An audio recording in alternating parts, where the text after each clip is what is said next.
नमस्कार. IGM हॉस्पिटलमध्ये लहान मुलांचा जो वॉर्ड आहे त्या वॉर्डच्या जे वॉशरूम बाथरूममध्ये अचानक शॉर्ट सर्किट झालं आणि शॉर्ट सर्किट झाल्यामुळं तिथं वायरीनं आग लागली आणि त्याच्यामुळं अचानक धावपळ आपल्याला इथं आपली झाली.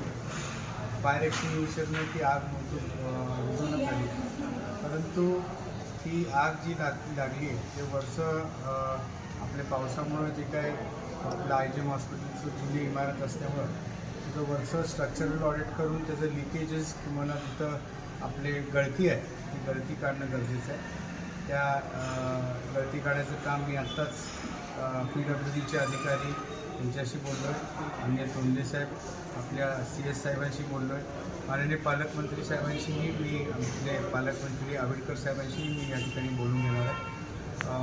त्याच्या बाबतीत स्ट्रक्चर ऑडिट आणि इलेक्ट्रिक ऑडिट आणि त्याचबरोबर असणारं फायर ऑडिट हे तिन्ही या ठिकाणी करून घ्यायची व्यवस्था आपल्याला शासनाच्या माध्यमातून. काही वर्षापूर्वी इथली लाखो रुपये करोड रुपये खर्च करून वरचं वॉटर प्रूफिंग केलं होतं 3 ते 4 वर्षापूर्वी.